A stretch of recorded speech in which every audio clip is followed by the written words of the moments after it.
Bom dia. Chegamos em mais um final de ano letivo e, como eu venho dizendo, ano com muitas dificuldades, mas também com muita resiliência, reinvenção e superação. E por isso é um imenso prazer estar aqui novamente com vocês, equipes gestoras, docentes, equipes da DE e convidados para mais uma live e para o lançamento do segundo volume do periódico da ERER em Foco, que está cada vez mais bonito, cheio de novidades, trazendo matérias importantes e formativas para auxiliar nas práticas docentes e de gestão das escolas, no sentido de uma escola mais humanizada, acolhedora, democrática e igualitária. Novamente, eu quero cumprimentar o PCNP Vitor, que com muita humildade, muita garra, vem inovando e trazendo temas de muita relevância para a formação das nossas equipes. Aproveito também e estendo a nossa gratidão à professora Silmara, que com muito carinho aceitou o nosso convite já há tempos e agora, no finalmente, estamos com ela aqui. Né? Muito obrigada, professora Silmara, que vai abrilhantar a nossa live de hoje. Agradeço também ao Núcleo Pedagógico, ao NIT, na pessoa do Claudinho e do Fernando, que estão sempre aqui, estão sempre parceiros em todas as empreitadas. E a equipe da DE como um todo, que está sempre prestigiando, que está sempre apoiando, que está sempre conosco. E a todos vocês que estão aí, né, e que estão sempre conosco também, e são parceiros para o que der e vier. Então, Vitor, agora eu passo para você, tá? E vamos começar mais um dia. Obrigado, Maristela. Obrigado, Claudinho, Fernando, Nietzsche. A Camilinha está aqui dando suporte para nós, a todo o núcleo, e também a Gláucia, representando os supervisores, né, que ela não pôde vir, mas também é uma grande parceira, ela é interlocutora da ERER, na nossa diretoria de ensino. E vamos agora apresentar para vocês, né, lançar a segunda edição do periódico ERER em Foco, Espaço de Ensaio e Reflexão.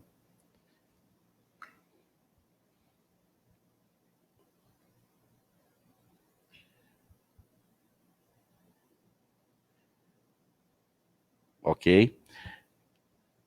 Tem como colocar no... Isso, brigadão. Então, são dois momentos que a gente vai tratar hoje da nossa live, né? Primeiro é o lançamento, né, da segunda edição do periódico, e depois a nossa querida Silmara, professora doutora, que nós vamos estar apresentando para vocês, e ela é indígena. Então, a gente pensou na questão da representatividade, dela estar aqui apresentando para vocês, né? Ou seja, uma visão dela, uma apreensão dela, é muito melhor do que a gente que não tem essa representatividade. No primeiro momento, gostaria de estar apresentando para vocês a programação, né? Que seria agora às 8h30, aí o lançamento, e posteriormente, né, a Silmara fará algumas colocações. Bom, a ERER, para quem não sabe, é um tema transversal, obrigatório, legalmente, que é a educação para as relações étnico-raciais, né, que todas as escolas, em todos os níveis e modalidades de ensino, têm que estar trabalhando, desenvolvendo em suas respectivas escolas, independente de área de conhecimento, independente de componente curricular. O primeiro periódico, para quem não teve acesso ainda, a primeira edição foi no sentido de estar contextualizando, apresentando, dando embasamento legal, mostrando embasamento legal, de que forma está posto na base nacional, de que forma está posto no novo currículo paulista e assim por diante, né? Agora, as 3 próximas edições, né, seriam o quê? As matrizes culturais da formação do povo brasileiro. A segunda edição da primeira matriz, que é este que a gente está lançando hoje, que é em relação à questão indígena, cujo título é a Matriz Cultural Indígena e a ERER, Desafios e Possibilidades. É isso que a gente também vai estar tratando com a palestra ministrada pela Silmara. Bom, aí está o QR Code, o link já está postado no site da nossa diretoria de ensino, e o que eu vou fazer agora é apresentar uma parte das 35 páginas que compõem essa segunda edição, né? A segunda página, né, seria o quê? Na parte superior, nós temos o QR Code ali, todos os textos são gravados, né? Vocês podem ir lá, são podcast, de todos os textos, ao clicar no link ou acessar o QR Code, vocês, principalmente para as pessoas de baixa visão, né?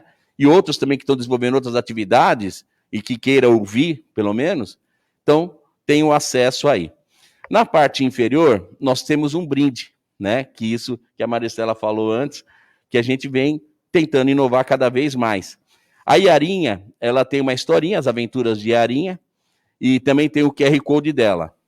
Dentro dela também tem o QR Code, né? Que inclusive a Camilinha ajudou, também a Zilda sempre está ajudando do núcleo pedagógico, também para as pessoas de baixa visão. Então tem o QR Code na capa do livrinho da Yarinha, e ao final do livrinho tem o passatempo, né? Os 7 erros, cruzadinhas, tudo ligado à questão da ERE, tá?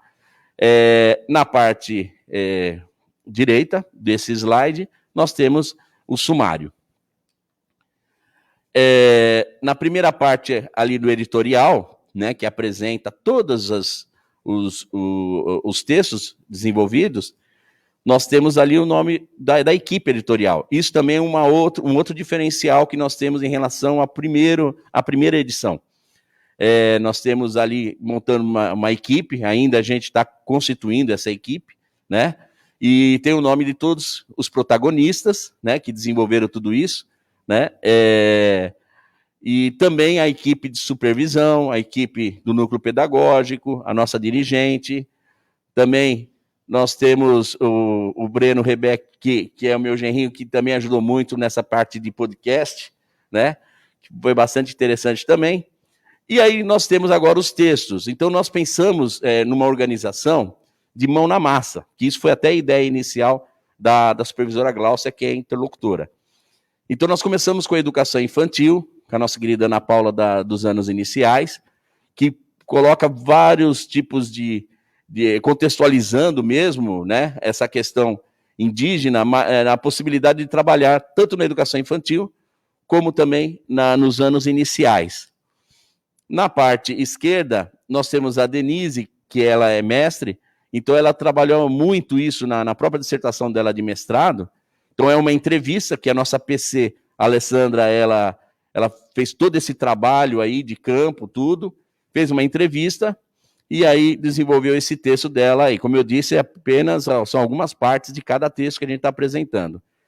E a Denise, ela propõe muitos aspectos legais, inclusive o uso de aplicativos para desenvolver dentro da educação física a dança, né? A dança indígena e assim por diante.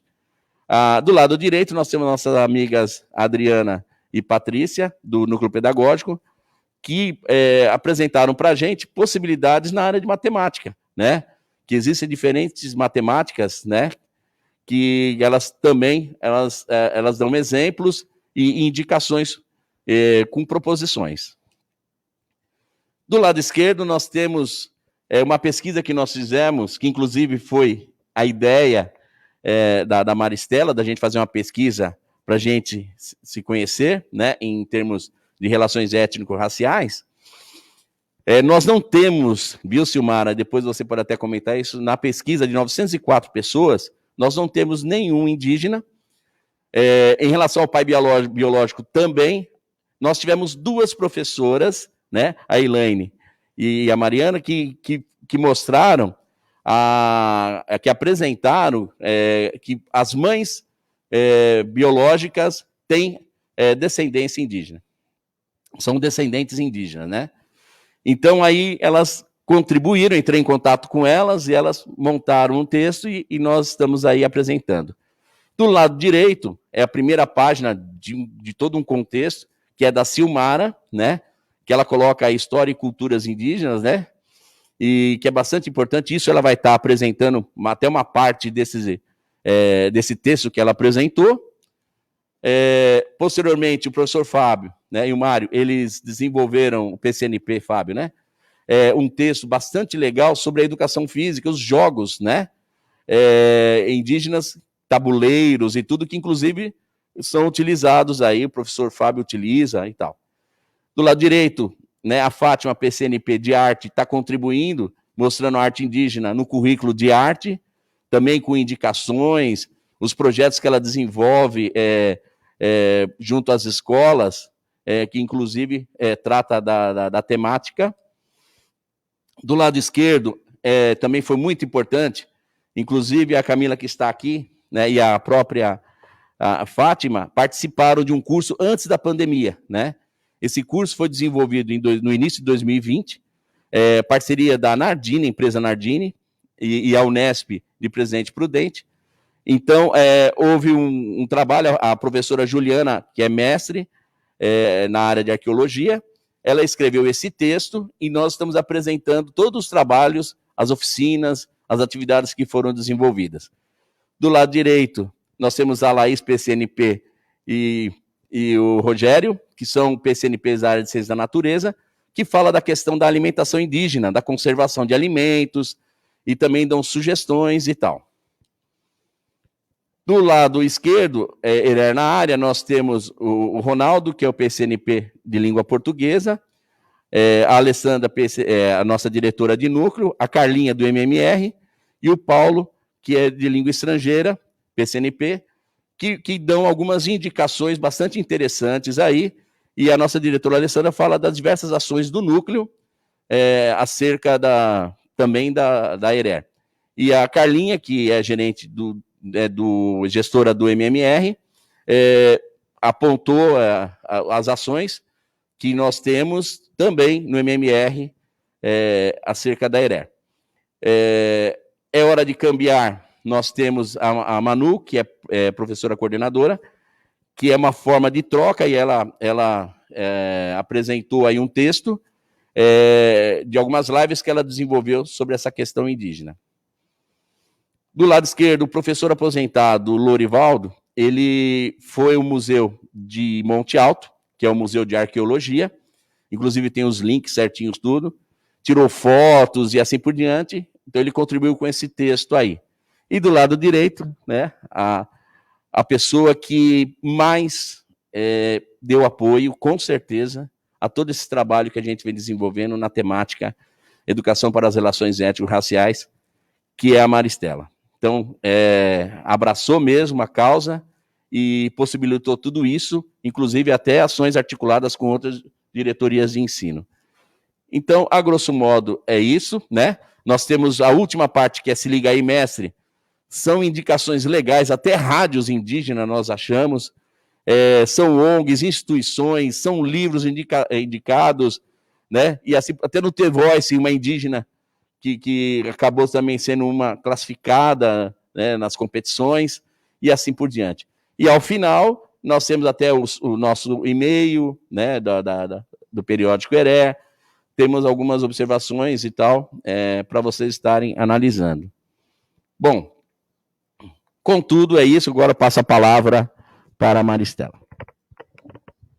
Muito bom, né, Vitor? Um trabalho muito diferente, muito inovador, né? Acho que a gente vai contribuir bastante com as práticas nas escolas e para o reconhecimento da cultura indígena e a sua importância na cultura brasileira, que às vezes ela fica um pouquinho de lado, né? Não diria negligenciada, mas diria que ela precisa ser mais reconhecida, tendo em vista a importância que ela teve para a formação do povo brasileiro. Então, vamos falar com quem realmente pode falar, né? Com quem fala de dentro disso, que é a professora Silmara. E a professora Silmara Cardoso, ela é indígena do povo Guajajara, nascida no estado do Maranhão. Ela é mãe, militante, pedagoga, doutora em educação, pesquisadora e professora da Rede Municipal de São Paulo. E para nós começarmos e para vocês entenderem realmente quem é a professora Silmara e conhecer melhor o trabalho que ela vem realizando, nós vamos assistir a um vídeo de apresentação sobre ela. Seja bem-vinda, professora Silmara.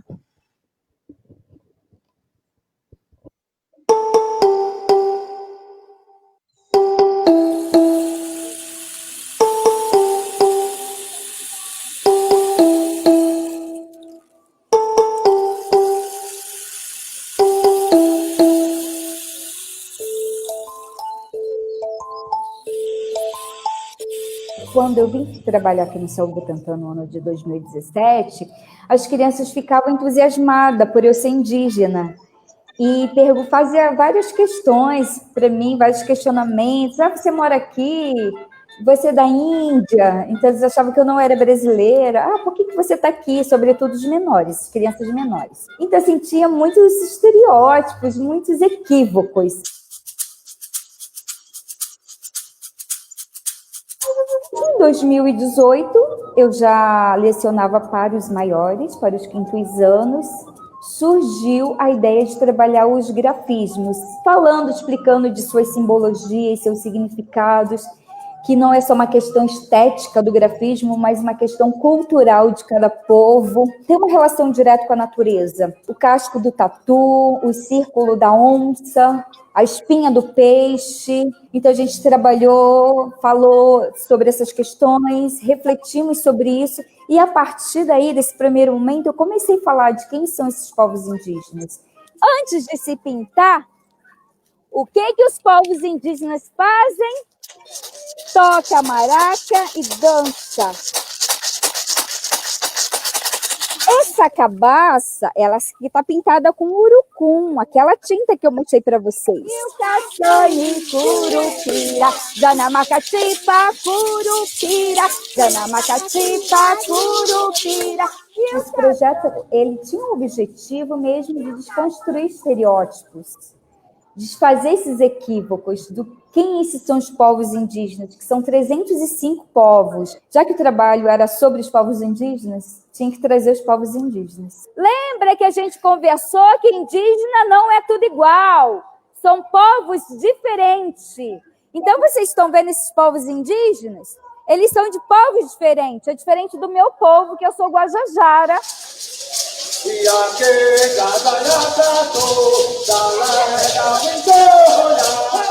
E nós fomos também em território indígena da aldeia Guaranim-Biá, no Jaraguá.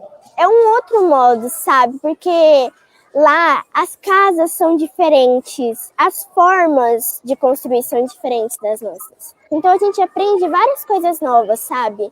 Porque falar da realidade indígena é uma coisa, trazer os grupos, os povos indígenas para dentro da escola também é outra. Agora, você ir até o território indígena é uma outra coisa. E nesse embate, nesses percalços, nesses choques de tradição, é que se aprende, é que acontece a aprendizagem.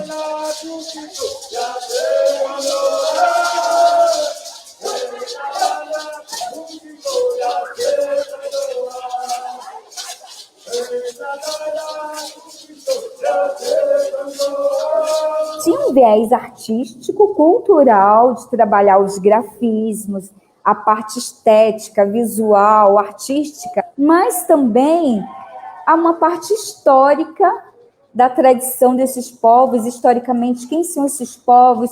São povos de luta, de movimento, de resistência. E aí, no final do projeto, foi interessante que a gente conseguiu resultados positivos, que eles compreenderam que tem povos diferentes. E a pergunta para mim, que no início era, você é índia, você é indiana? Mudou, era, que povo você pertence?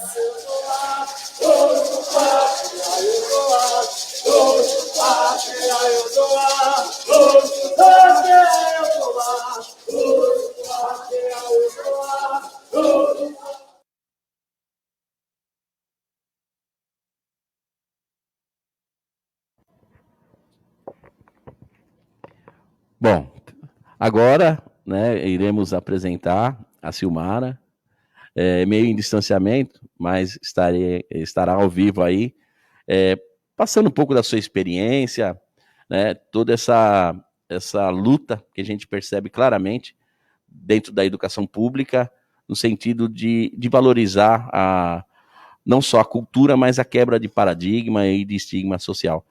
Então, gostaria de apresentar para vocês a nossa querida Silmara.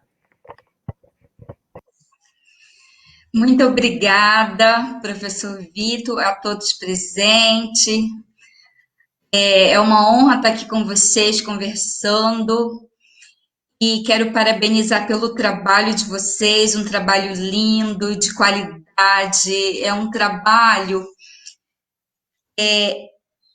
que procura promover essa educação antirracista, essa educação democrática, que valorize povos e culturas.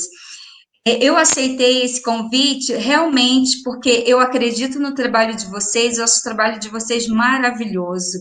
Não é qualquer lugar que eu vou, mas como o trabalho de vocês é sério, assim, vou tratar das minhas experiências, porque é um trabalho muito engajado, a revista, o que a diretoria de vocês vem realizando. Então, isso que eu gostaria de falar. Primeiramente, agradecer pelo convite. E na minha língua, né, que eu sou indígena do povo Guajajara, bom dia, na minha língua é Zanekaruki. Então, Zanekaruki para todos e todas aqui presentes. E quero começar a falar de das questões, umas questões norteadoras, para essa nossa roda de conversa.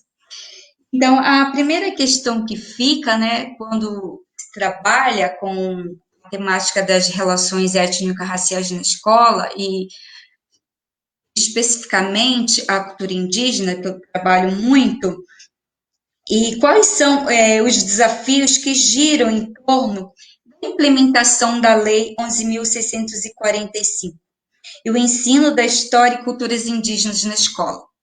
Bem, são muitos desafios, eu vou tratar de alguns aqui. Eu acho que o maior desafio que eu percebo, né, nessa minha experiência de educação pública, há 5 anos na rede municipal de São Paulo, eu também já fui orientadora educacional do Estado, no METEC, no Centro Paula Souza, uma ETEC em Iguape, também fui professora da rede municipal de Atibaia. Eu vejo que um grande desafio ainda na nossa, antes e ainda no presente, é compreender esses povos que são dessa nossa sociedade contemporânea, faz parte do nosso presente. Entender esses povos de maneira não folclorizada, não congelada no tempo e no espaço. A sociedade, de modo geral, ainda compreende esses povos indígenas como povos do passado. Esses povos não são povos do passado. Esses povos são povos do presente e também são povos do futuro. Mas o que se fica no imaginário social, esse índio do passado, do início da colonização, da invasão do Brasil. Então, a gente tem que tentar desconstruir essa imagem congelada desses povos indígenas. Engraçado, né? Eu analisando, pesquisando alguns livros didáticos, livros anterior à Lei 11.645 e até alguns recentes, os recentes ainda tem essa questão. E coloca sempre esses povos indígenas no passado, aí trata, o índio cantava, o índio pintava, o índio dançava, tudo no passado, o verbo sempre no passado. O índio dormia, o índio pescava, enfim, tudo no passado. Não apresenta esse índio, não, o índio pinta, o índio brinca, o índio dança, o índio pesca, não, mas é sempre uma visão do passado. Mas é um grande desafio, tanto para nós enquanto docentes e para nossos alunos e alunas, estudantes.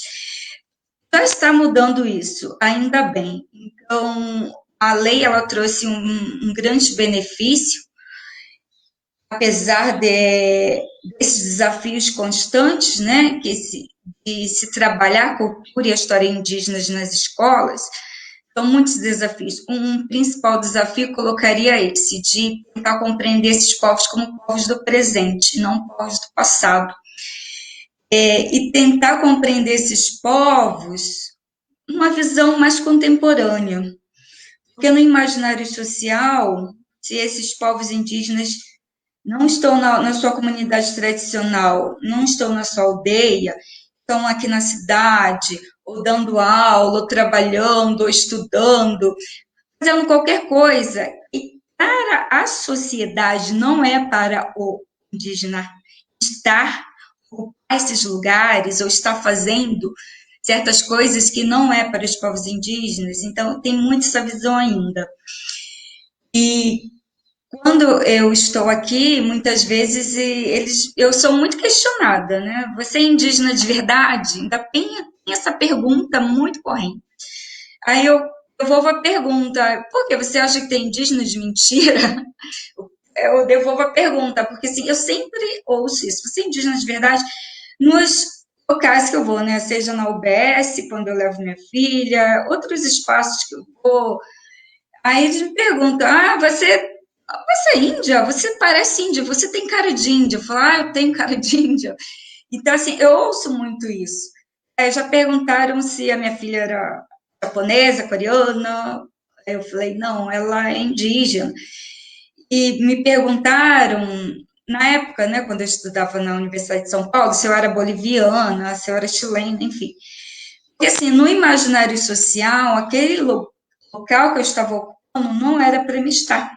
Para eu ser considerada, ser aceita como indígena, eu teria que estar numa comunidade tradicional. Então, trabalhar isso na escola é um grande desafio.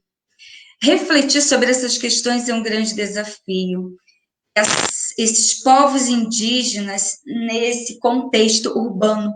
Porque a realidade dos povos indígenas são muitas realidades. Tem os indígenas em contexto urbano, já nasceram na cidade, que é o caso da minha filha, já nasceu aqui, e nem por isso ela deixa de ser indígena, mas aceitar isso para a sociedade é muito difícil. Tem os indígenas em comunidades tradicionais, nas aldeias, que é o caso do meu marido, do meu companheiro, que ele sempre está indo e voltando, porque ele precisa participar dos rituais, ele está constantemente na comunidade dele. Tem os povos indígenas, as suas comunidades, que saem das suas comunidades a trabalhar ou estudar na cidade, né? E os povos indígenas em contexto isolado. Isso é uma questão muito complicada, não vou tratar aqui, né? Mas também tem essa realidade de povos indígenas em contextos isolados. Então, assim, não é uma imagem de uma única realidade indígena, de um único povo indígena. E outras perguntas, outros equívocos, né, que perguntam se eu falo tupi. Falei, não, tupi, o que é tupi? Acho que é tupi ou guarani. Você fala guarani, eu falo tupi. Não. Tupi, guarani é um tronco linguístico. São ainda faladas, mas foi forte o genocídio, o etnocídio, mais que foi exterminado muitos povos indígenas, ainda se fala 274 línguas indígenas. São 305 povos e se fala 274 línguas. Então, são línguas diferentes, de troncos linguísticos diferentes. Por exemplo, a minha língua, o Guajajara, ele é do tronco do Guarani. O do meu companheiro é Chavante. Ele é Chavante, então o tronco linguístico dele é o G, o tronco G. Então, assim, eu não entendo nada, é muito diferente. E nessa ideia geral é que o índio fala uma língua só, fala o tupi ou fala o guarani, não é. Então, são 274 línguas faladas, né? Então, e outro desafio é a gente estudar, procurar pesquisar, estudar sobre a realidade desses povos. Eu sei que nossas demandas são muitas questões do dia a dia que a gente tem que dar conta, as questões burocráticas da escola, mas é um desafio a gente pesquisar, estudar sobre esses povos. Eu sou questionada também. Sim, professora Silmara, mas como que estudar cultura indígena? Nossa, são 305 povos, como que eu vou estudar isso tudo? Eu vou estudar esses 305 povos, as 305 culturas, língua? Falei, não. O que a gente pode tratar? É um desafio na escola, um dos desafios é esse. Você pode tratar desses povos, falar de seus movimentos, de suas lutas e resistência. Em mais de 500 anos de história, esse povo continua vivo e resistindo, né? Sei que não é negar a violência, o genocídio, tem que falar disso também, mas falar da resistência desses povos que estão aí, ocupando os vários espaços, os vários lugares, escrevendo, produzindo, falando da história dos seus povos. Então, esse é um desafio.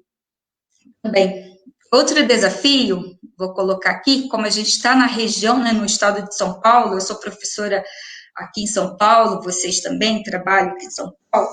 E outro desafio para a gente, vou colocar enquanto realidade local, estado de São Paulo, é estudar esses povos indígenas de São Paulo. Porque São Paulo tem muitos povos indígenas, só perde para o Amazonas ali, e Bahia. E é o terceiro estado maior em população indígena, São Paulo, e a gente desconhece essa realidade. Tem comunidades demarcadas, tem os Guarani-Mbiá aqui no São Paulo, tem os Terenas, Caigangue, tem as comunidades demarcadas, né, pelo o estado. Só que tem outros indígenas no estado de São Paulo que não estão em comunidades demarcadas, mas está no contexto urbano. Tem muitos povos em São Paulo. O desafio é estudar, vamos estudar nossa realidade local, vamos estudar esses povos indígenas que estão em São Paulo, o que eles estão fazendo, o que eles estão ocupando, né? Vamos lá nas comunidades demarcadas, entender o processo de violência que eles sofrem constantemente, de ameaça ao seu território constante. Vamos ajudar nessa luta, indo até lá, falando da resistência e da violência que tem sofrido. Eu acho que isso é um objetivo do nosso trabalho enquanto educadores e educadoras, enquanto crentes, crentes que eu digo no sentido de acreditar, né, nessa educação libertadora, problematizadora, humanista, antirracista, e a gente falar da luta desses povos que estão aqui no estado de São Paulo, porque ali no Jaraguá, teve um movimento ali muito forte dos indígenas, dos Guarani-Mbiá, porque a especulação imobiliária ele é muito forte, então eles têm ameaças constantes ao seu território. Acho que a gente tem que ajudar os povos indígenas nessa luta. Essa é uma maneira da gente ajudar esses povos, né? Falando, comunicando, informando, e assim, denunciando também, né? Porque a especulação imobiliária, e não só aqui é um exemplo. No Oeste Paulista também tem muitos povos indígenas. Então, esse desafio é estudar esses povos indígenas de São Paulo, porque assim, o que o imaginário ainda pensa? Vamos estudar os povos indígenas lá da Amazônia. Não é deixar de estudar esses povos indígenas da Amazônia, mas tem uma parte muito de exotismo, muito exótica, não, esses povos da Amazônia, aqueles lindos cocares, eu não nego esses artefatos culturais, é importante para a cultura indígena, eu tenho muitos artefatos aqui, eu tenho meus cocares, eu tenho cestaria, eu tenho muito, não é negar, mas não ficar só nessa parte linda, que é linda esses artefatos culturais, faz parte da história desses povos, da tradição cultural desses povos, artefatos, mas não ficar só nisso, entendeu?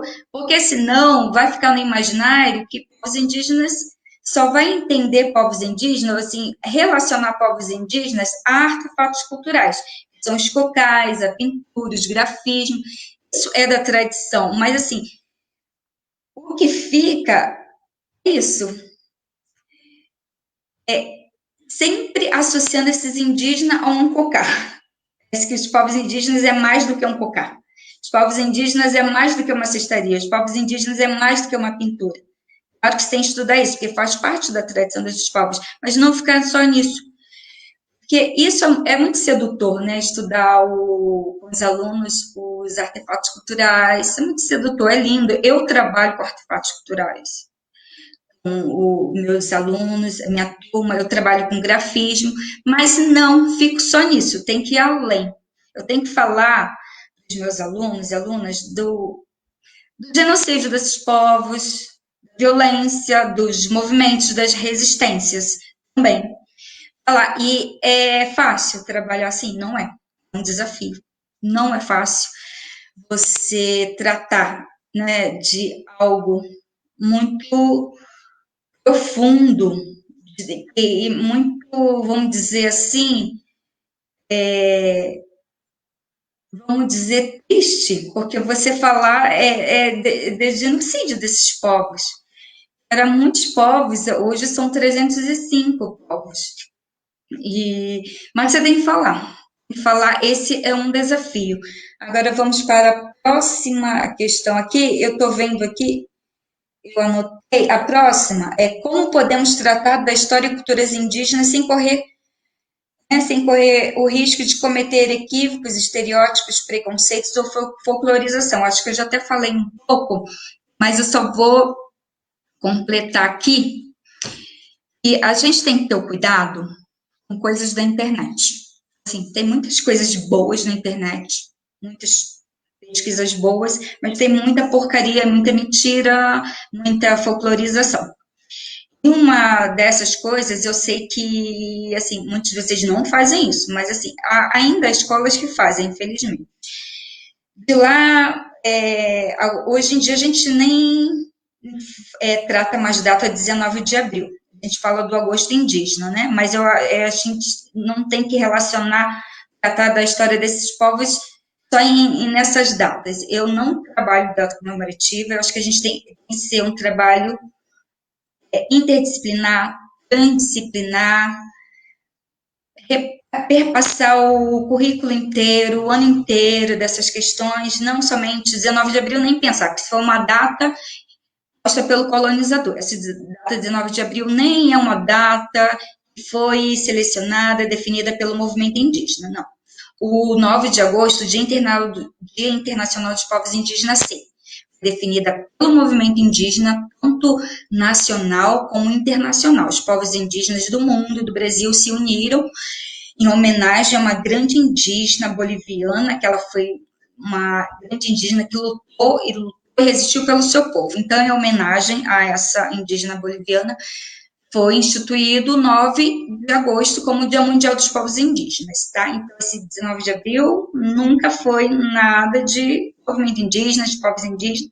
Foi uma data imposta pelo governo Getúlio Vargas na época, porque ele tinha a ideia, né, de construir uma nação, enfim. Toda uma outra história. Então, o que a gente vê muito? Se a gente for colocar agora no Google, trabalhos com a cultura indígena, né? Como trabalhar a cultura indígena em sal. Vai aparecer um monte de porcaria, né? Vai aparecer aqueles cocares de cartolina na criança, aquela tinta guache no rosto. Isso é terrível. Isso não é cultura indígena, isso é folclorizar a cultura indígena. Os povos indígenas jamais usam um cocar de cartolina ou papelão, papel craft, jamais. Os povos indígenas usam os elementos naturais, os elementos da natureza para construir os seus artefatos culturais, mesmo estando em contexto urbano. Eles usam elementos da natureza que eles têm uma relação direta com a natureza. Então, esse negócio de cocar de cartolina, jamais. Tinta guache, os povos indígenas não usam tinta guache para fazer seus grafismos e pintura. Então, você passar tinta guache na criança é terrível.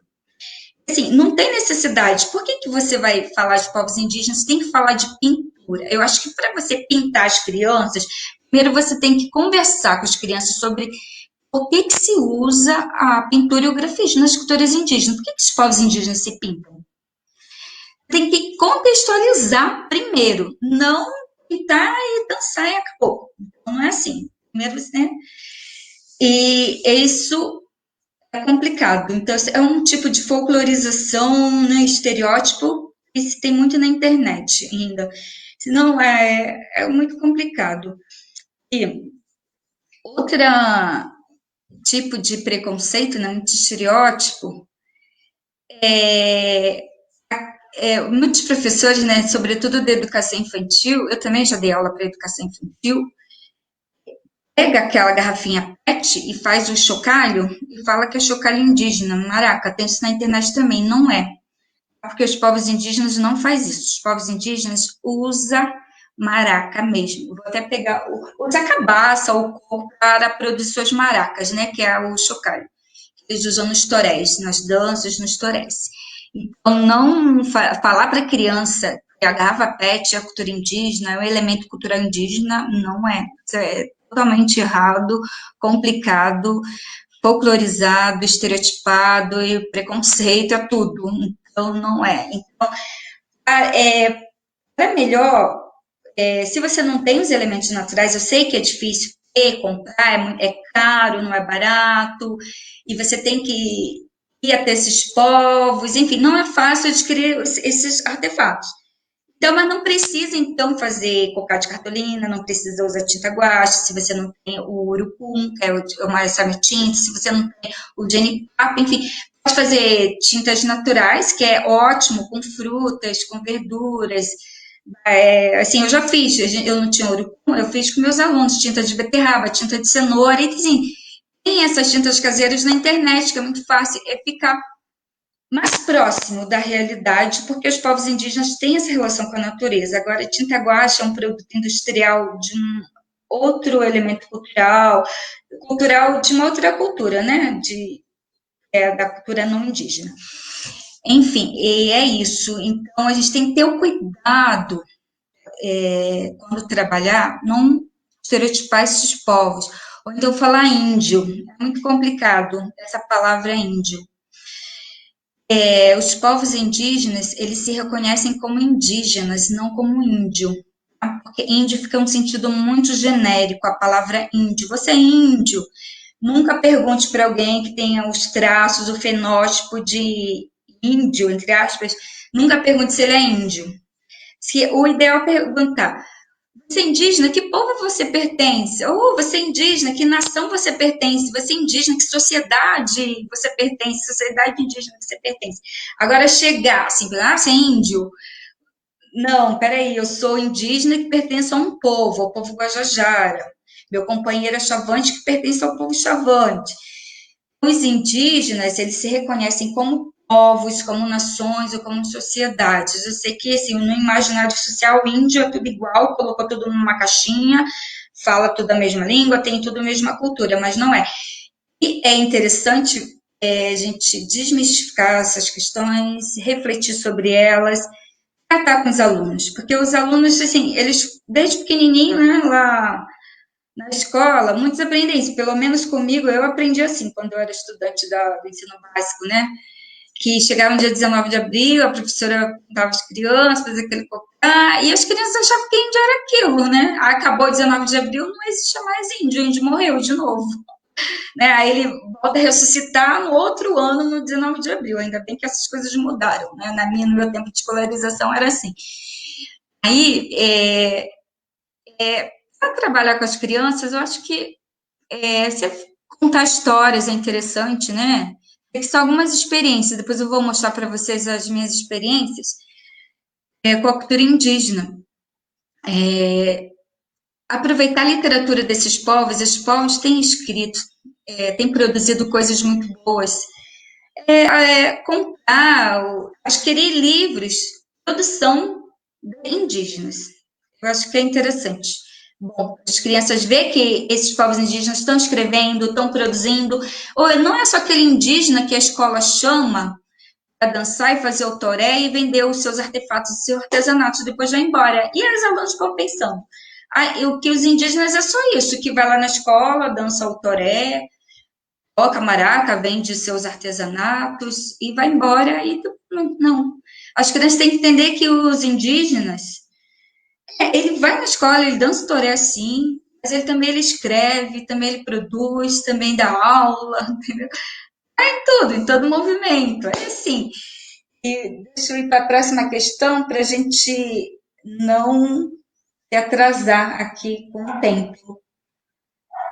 A última questão, como realizar um trabalho que traga os povos indígenas para a nossa contemporaneidade, né? Notando como parte da formação da identidade nacional e, ao mesmo tempo, incutir um novo modelo de abordagem, desconstruindo estereótipos e imagens congeladas. Eu também já tratei disso, né?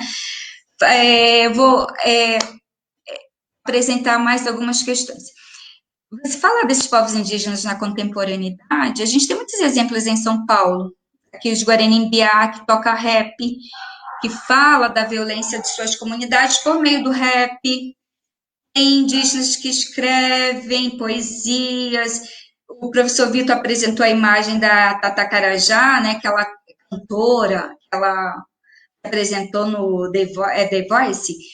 Então, a Tata Carajá, ela tem um trabalho maravilhoso, ela tem um grupo de carimbó lá no Pará, são só mulheres indígenas, e além disso, elas têm um grupo de mulheres que trata sobre questões de machismo, de violência. Não, o grupo de carimbó tem a parte artística, mas também uma parte de política, assim, de informação, sabe, de resistência. Então, esses indígenas na contemporaneidade é isso.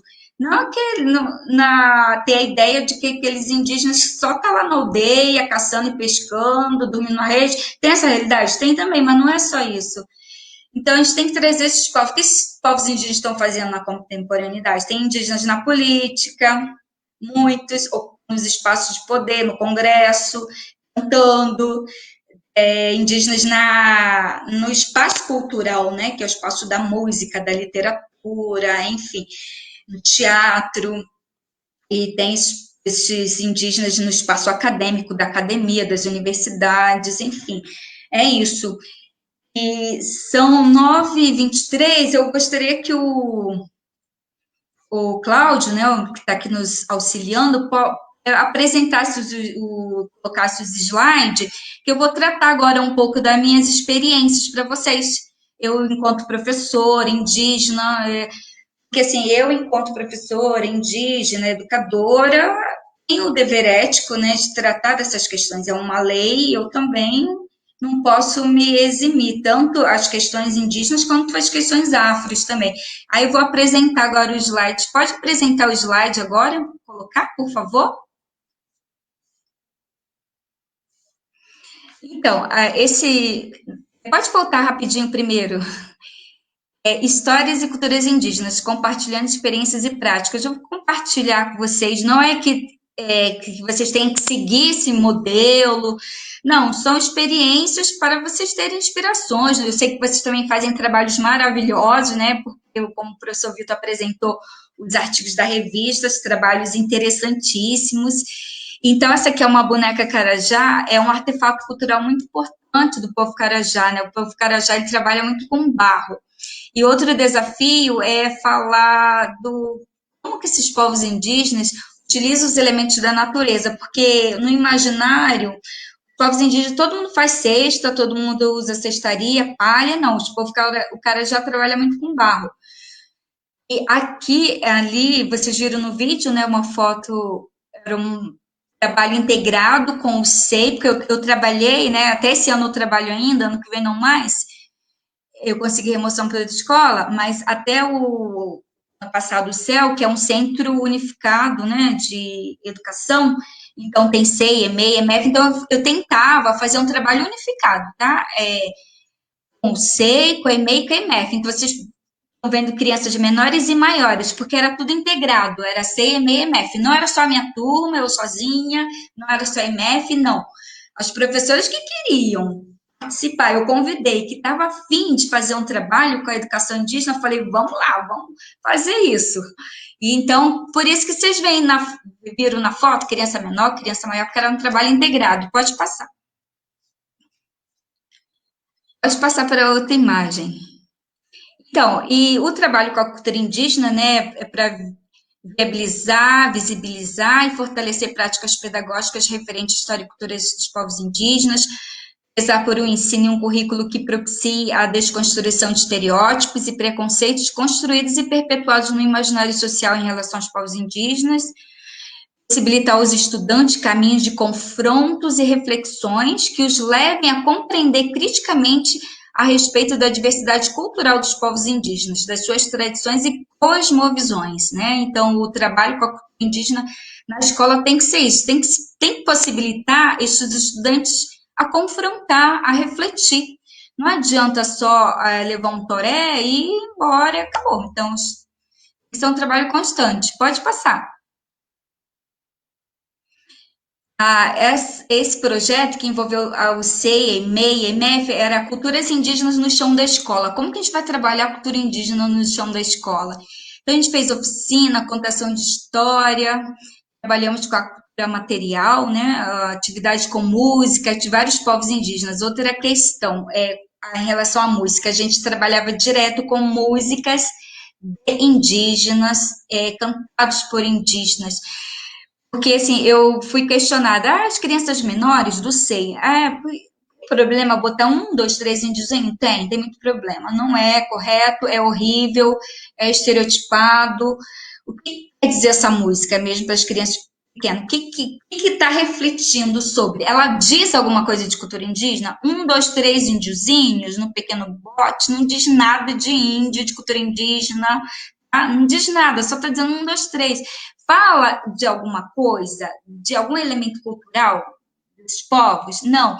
Quer trabalhar com a cultura indígena desde o SEI, desde bebês? É maravilhoso. Desde o SEI, desde pequeninos, desde a primeira infância, é importante sim, mas apresenta para essas crianças música dos povos indígenas, desses povos, realmente, do contexto desses povos. Tem músicas boas na internet também, que são desses povos. Então, as crianças, elas precisam ter oportunidade de ouvir, de escutar música desses povos, porque provavelmente na casa delas elas não vão escutar. Assim, a escola precisa propiciar outras músicas, não só músicas indígenas, afros, africanas, até música clássica também, música clássica. As crianças precisam aproveitar esse contexto de escola e ouvir, porque provavelmente na casa delas elas não vão ouvir, se ouvem, né? Muitos não ouvem, então a escola tem que propiciar. Pintura corporal e grafismo, né? Utilizando as tintas naturais, como vocês viram.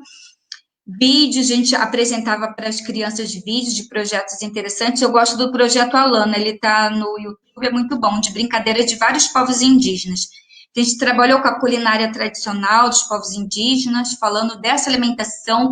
Essa alimentação é uma questão cultural também, contação de história, a gente lia autores indígenas, né? A Eliane Potiguara, o Daniel Munduruku, Cristina Pichana, Márcia Cambeba, a gente lia autores indígenas, autores de produção indígena. A gente valorizava o ambiente natural, vocês puderam ver no vídeo, o céu tem um certo ambiente natural, então a gente aproveitava esse espaço, saía da sala de aula, a gente ultrapassava os espaços da escola, né, ia para fora, vamos aproveitar esse espaço, valorizar esse ambiente natural, dar oportunidade para as crianças de estarem, brincarem nesses elementos naturais, porque muitas crianças não têm esse espaço. Falei, vamos aproveitar o espaço do céu, trabalhar a cultura indígena, porque a cultura indígena é elemento natural, é natureza, tem essa relação com a natureza. Pode passar o próximo. Então, essas são algumas fotos, né, do trabalho. Pode ir passando. Foi realizado. Aqui o meu companheiro, né, ele realizando brincadeiras indígenas com as crianças, aqui a gente fazendo contação de história, pode passar. Aqui trabalhando com os artefatos culturais, aqui ele fazendo outra brincadeira. Então, e esse projeto que ele foi premiado, né, pelo Instituto Miotac, no 3º Prêmio Territórios, que vocês viram no vídeo, esse projeto ele foi desenvolvido no ano de 2018 com as turmas dos 5º anos, ABC, da MFC Butantã, né? E teve por objetivo de levar os estudantes, né, bem como outros participantes, a refletir e compreender o que são os grafismos, as pinturas na cultura indígena, como também os seus usos, representações e simbologias, né? Então, pode passar.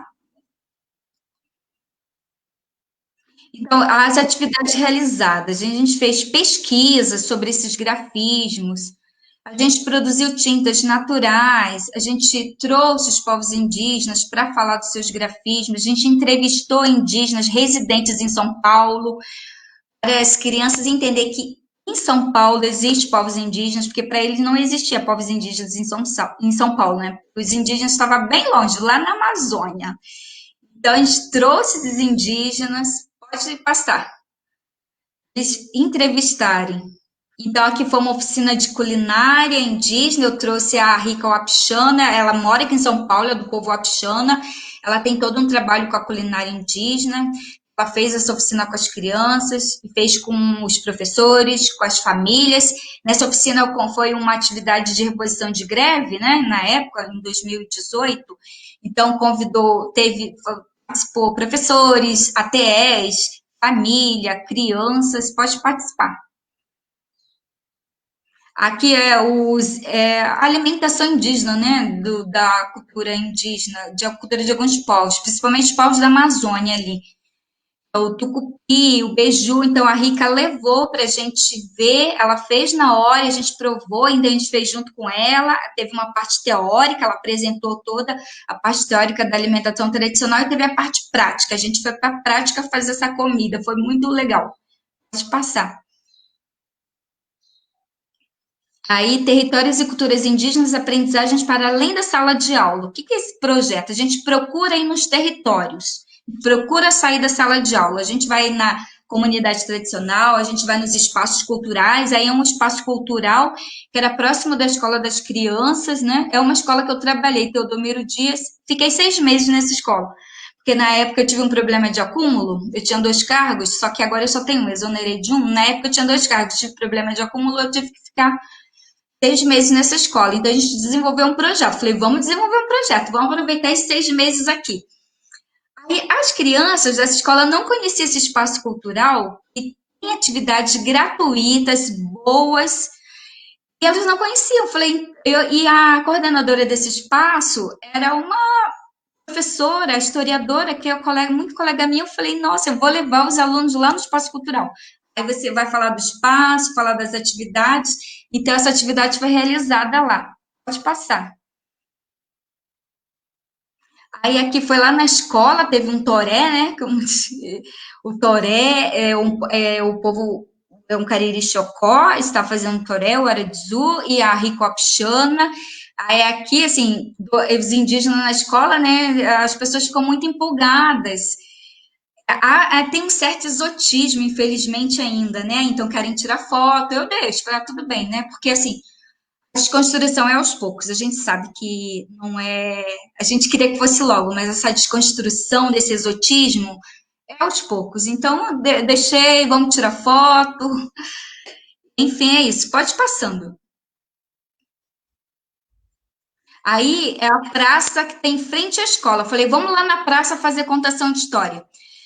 Como era em frente à praça, né? Falei, a gente só atravessou assim a pista, que é bem pequena, e foi a contação de história na praça. Então, eu levei o urucum, essa história que eu contei, que é a lenda do sol, do povo ticuna, como eles utilizam o urucum, né? O povo ticuna utiliza o urucum na cultura deles. Então, foi a contação de história lá na praça. Pode passar. Aqui foi a visita cultural pedagógica, a terra indígena do povo Guarani-Mbiá, na aldeia Tecoá e Capitão Jaraguá, que vocês viram no vídeo. Pode passar.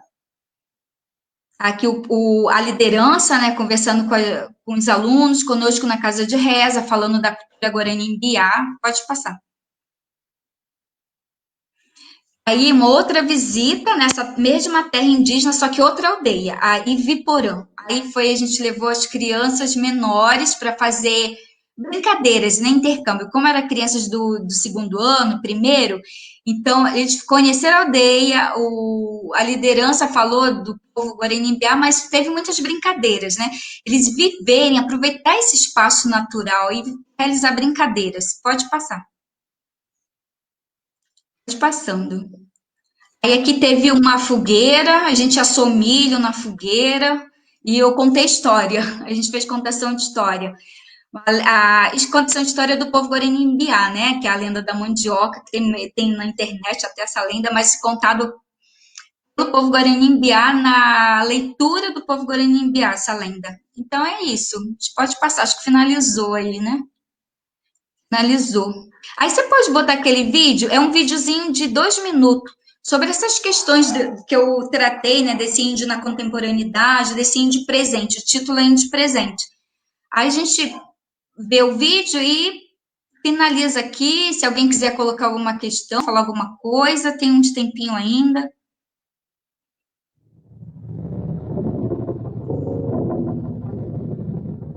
A sociedade foi ensinada a pensar o indígena como um ser do passado. Não sabe que existe indígena. Só existe gente da cidade.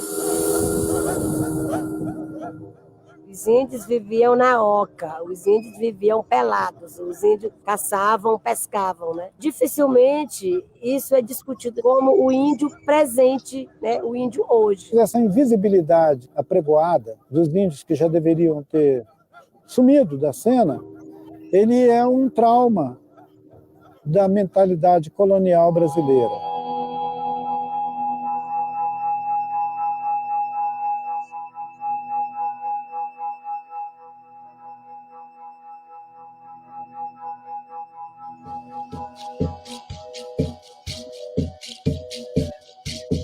Há toda uma série de elementos que a gente poderia pensar que é usado hoje ainda para fazer essa reprodução permanente desse estereótipo, que efetivamente criou-se uma imagem e dessa imagem as populações indígenas não conseguem se distanciar porque a sociedade brasileira meio que não permite esse distanciamento.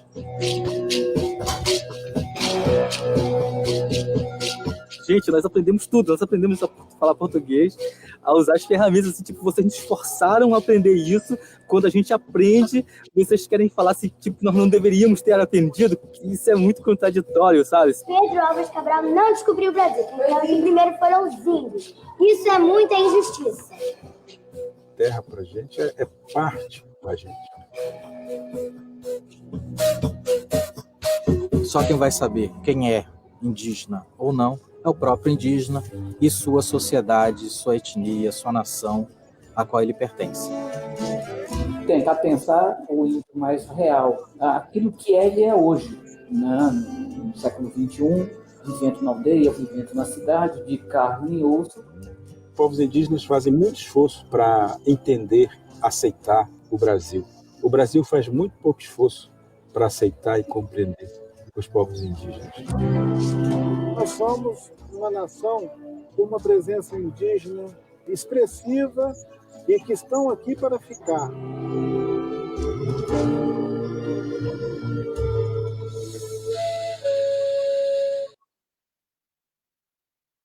Acabou. Então é isso. Eu quero agradecer, né, por estar aqui conversando com vocês, compartilhando. E eu vou passar para o Vitor novamente, se tiver alguma questão, Vitor, né, se alguém quiser falar alguma coisa, se colocar. Muito obrigada. Silmara, que aula, né? Muito obrigado.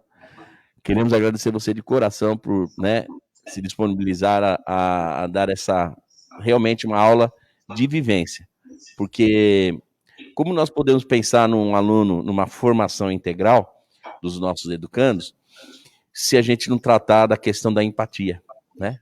Sim.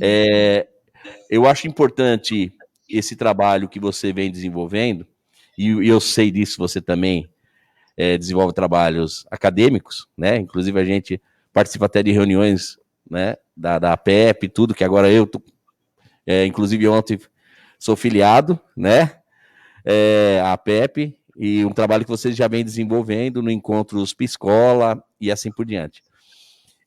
Eu penso assim, que é fundamental o trabalho acadêmico, né, a produção acadêmica, mas é fundamental também o que vem se desenvolvendo no chão, né? Senão fica uma coisa solta, uma coisa desconexa, e o nosso aluno, muitas vezes, ele não chega a ele essa questão. Então, se a gente trabalhar nas escolas, tanto é que no livrinho da Yarinha, ela propõe ela fez uma carta para um revolucionário, né? Esse revolucionário é a professora, o professor é o que está na sala de aula.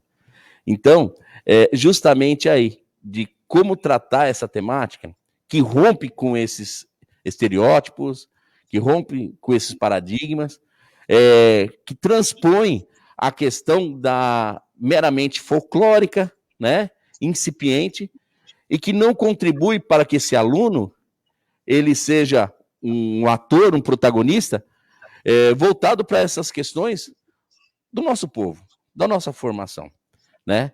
Isso que eu acho importante. E você reporta, no meu entender, isso. Muito bem isso. De uma coisa simples, humilde, mas um trabalho de chão revolucionário. Então é fundamental isso. Né? Você é doutora, é uma indígena doutora na área da educação, e que você está no chão. Então olha a importância da praxis, né? A teoria e a prática. Então isso você também, talvez, não é o teu objetivo agora, mas isso, para nós educadores, é uma lição. Né? Para nós acadêmicos, né? Produções acadêmicas, mas que a gente tem que entender isso, compreender isso e também interiorizar todo esse processo. Então eu gostaria de abrir, né, para alguém que queira fazer uma pergunta, né, Camila? A Camila também, se quiser falar alguma coisa. Então, olha, muito obrigado mesmo. Depois a gente faz um fechamento, né? Logo a gente encerra, mas se alguém quiser perguntar alguma coisa. Parabenizar, foi um momento aqui, os comentários, né? Aqui nós no estúdio conversando, foi muito aprendizado.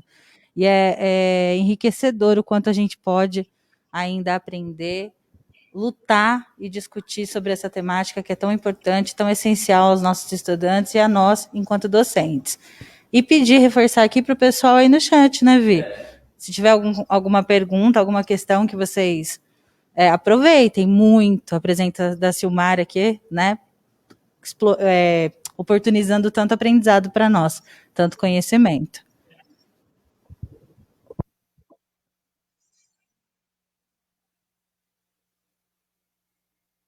Normalmente o pessoal está elogiando, excelente, parabéns, né?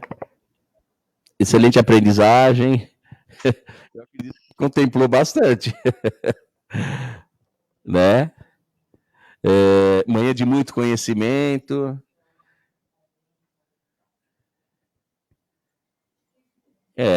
Eu acho que o pessoal tá bem feliz. Então, vamos encerrar, né, Camila? Em nome da dirigente também, que ela tinha uma reunião agendada também. A nossa Rose, que faz um trabalho excelente, né, no Inova, nas PEIs, está colocando excelente aprendizagem, né? Tem o Igor colocando, gostaria de saber, tem algum material específico para disponibilizar? Nós temos, né? Principalmente o texto da professora, então você pode responder também. O próprio periódico, né? Essa segunda edição, ela propõe em todas as áreas do conhecimento, em todos os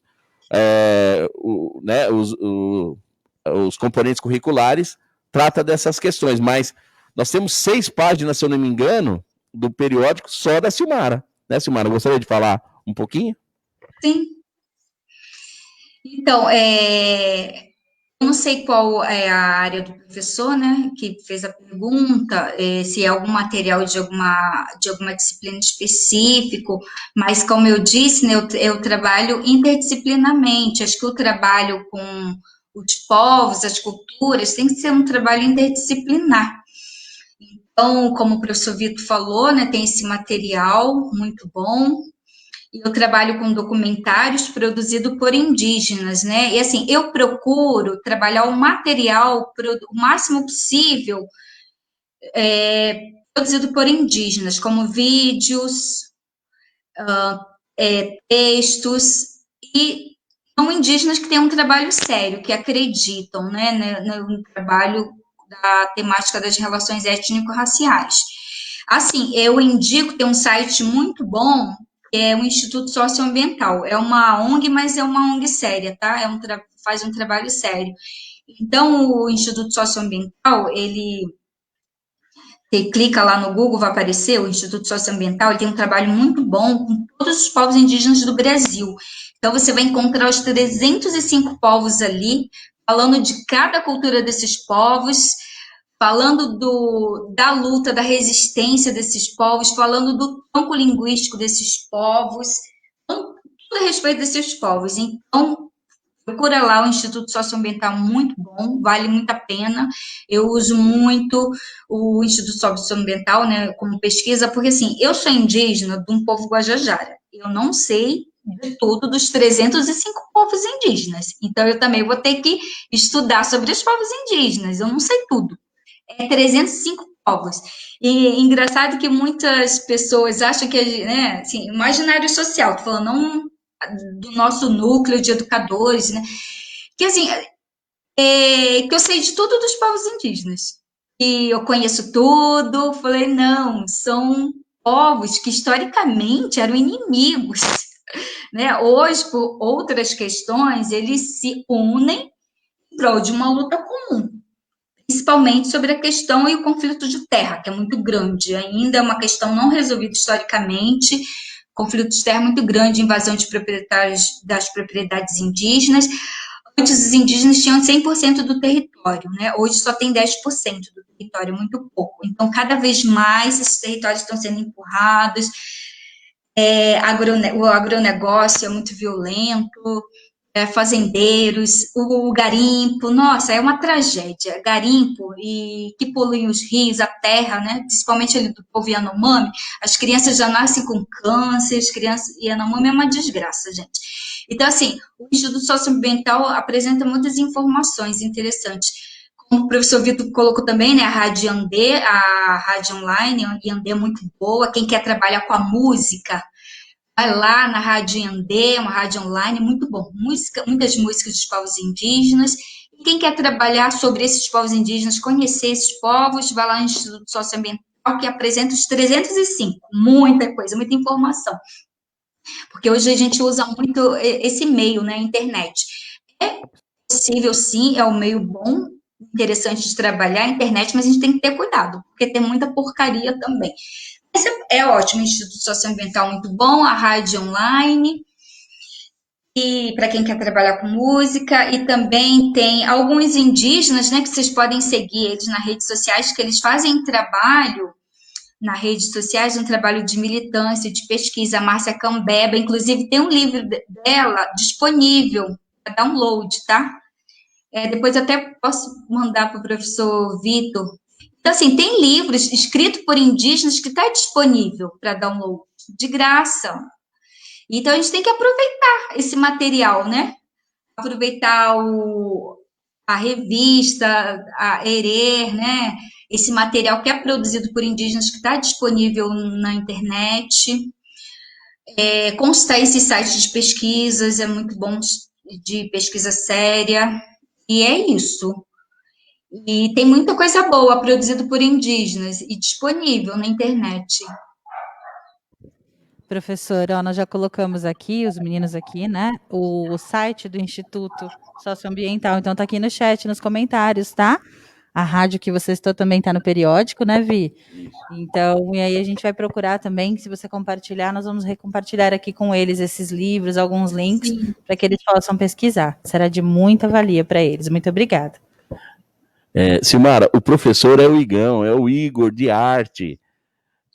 Um grande amigo nosso. É que eu não consigo enxergar aqui, mas estou vendo a carinha dele, é o Igor, professor de arte, né? Também faz um excelente trabalho, né? Diversificado, tudo. O que você pode indicar? Eu só queria falar. Não, pergunta, pode perguntar. Eu aproveito e já falo. Não, ele sugeriu isso, né?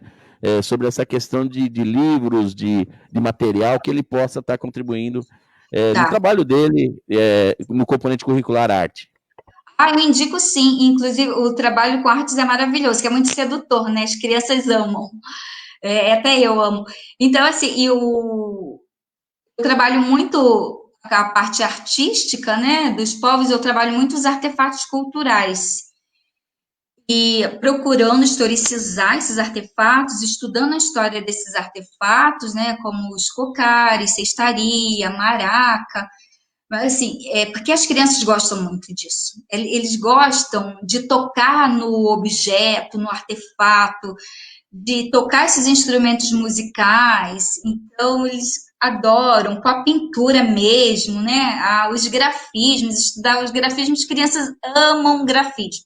Eu chegava na escola assim, faz na gente, faz uma pintura na gente, quando você vai me pintar? Falei assim, não, vamos estudar primeiro. Por que esses povos indígenas se pintam? Por que eles fazem grafismo? Então a gente ia estudar, depois que estudava, fazia essa pesquisa, aí sim a gente ia se pintar. Então, o trabalho com as artes é muito importante. Então, os povos indígenas, eles são artistas, assim, por natureza, né? Os povos Guarani-Mbiá têm um trabalho muito maravilhoso com entalhe na madeira, é muito bom, né? E o povo Craô tem um trabalho com a cestaria, o povo Chavante, assim, eles têm esse trabalho. Então, e outra coisa importante, que tem indígenas na contemporaneidade que são artistas plásticos. Vou mostrar um quadro muito bonito aqui de uma indígena do povo Ticuna que ela fez para mim.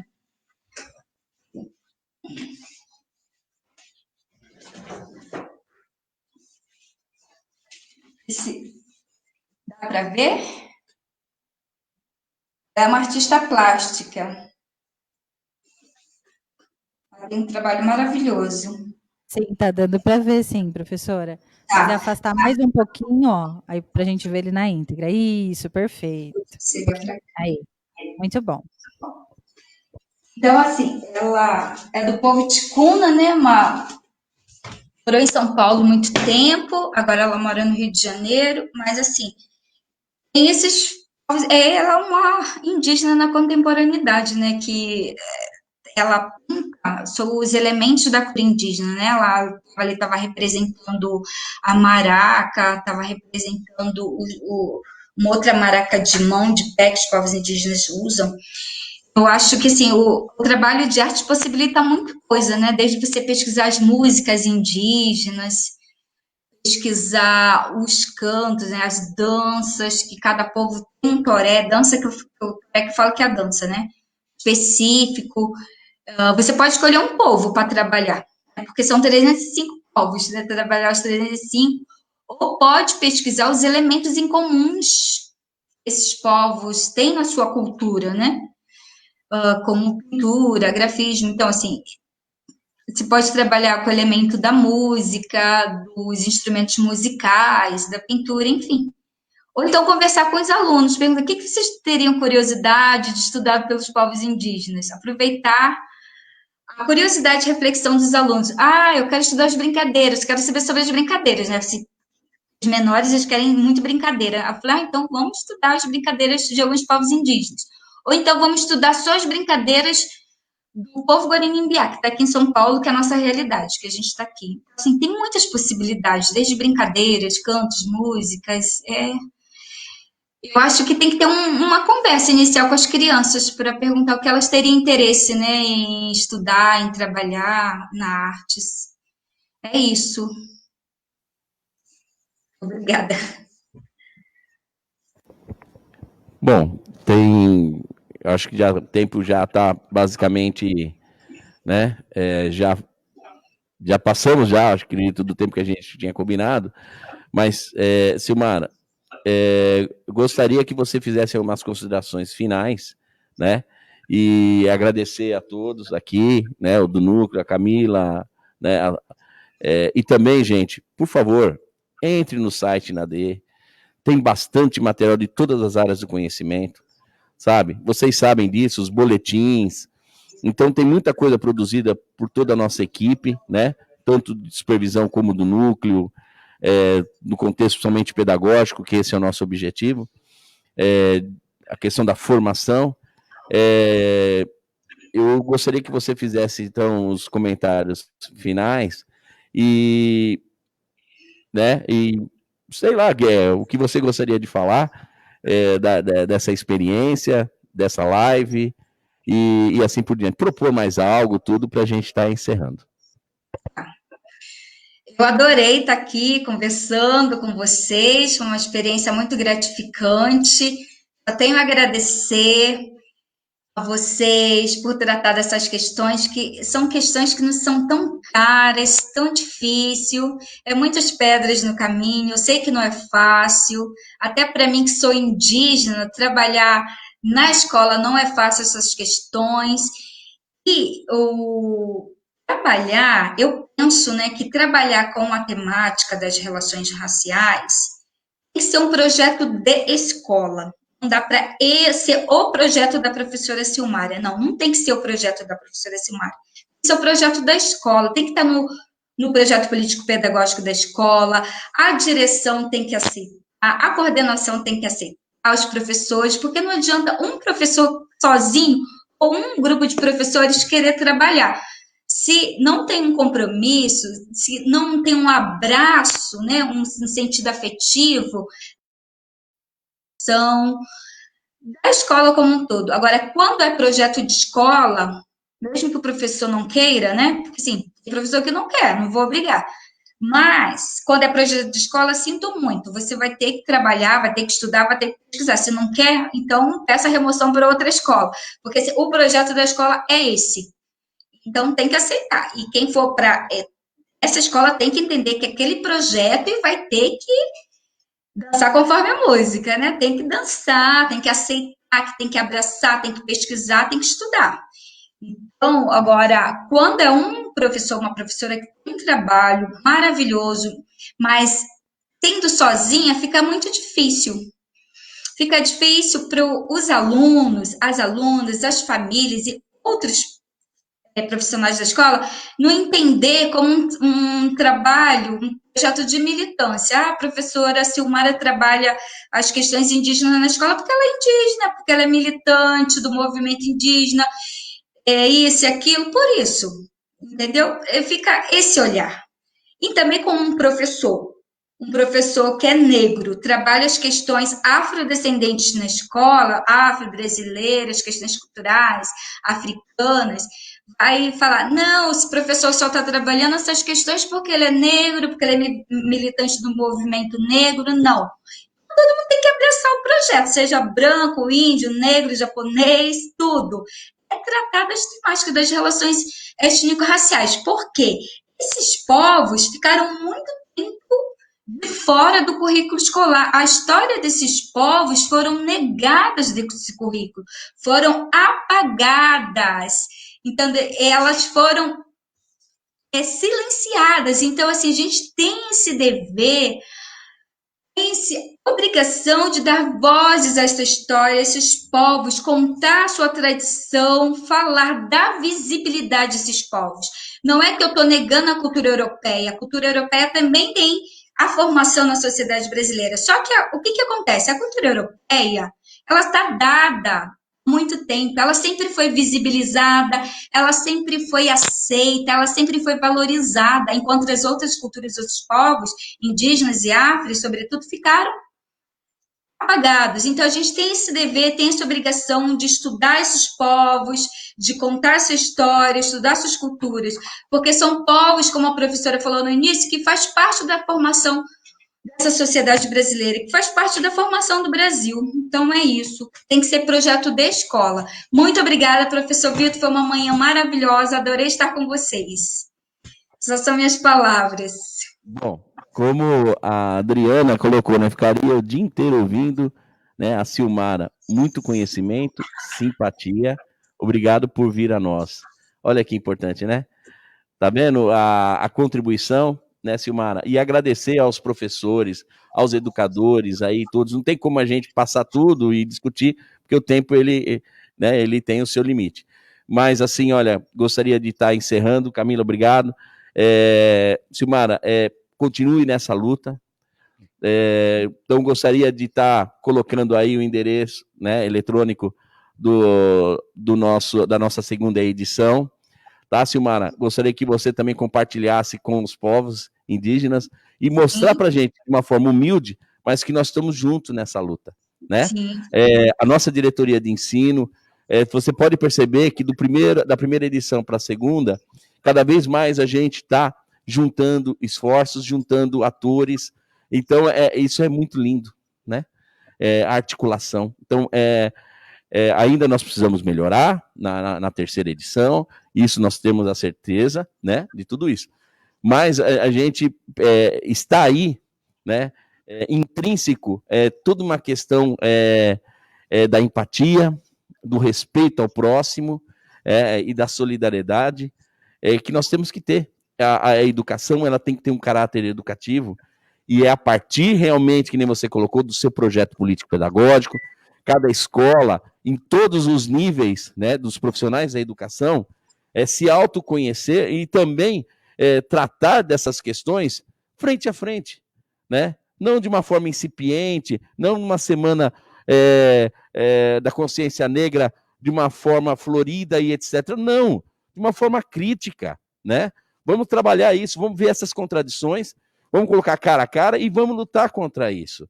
Não adianta muitas vezes a gente tomar ações incipientes, ações só quando o problema já estourou dentro de uma escola. Não, esse trabalho tem que ser contínuo. E não apenas por uma questão moral, uma questão ética, mas também uma questão legal, porque isso está dentro das leis. E, portanto, nós temos que respeitar. Então, a gente muitas vezes pensa nos nossos direitos e aí a gente não leva em conta a questão dos deveres. Então, nós temos um embasamento legal sobre isso. Tanto é que nós tratamos na primeira edição, principalmente essas questões, né? Então, é isso. Como romper isso? Nós temos que ter o quê?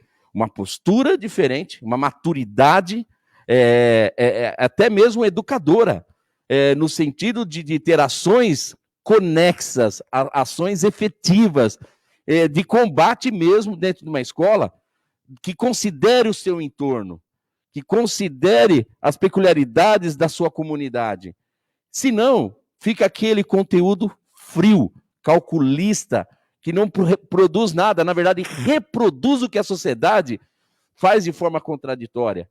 Então, na verdade, o caráter educacional, que é essencialmente revolucionário, passa a ser reprodutor de ações extremamente mesquinhas, extremamente preconceituosas, e que mantém ainda durante séculos um estigma social que isso nos destrói.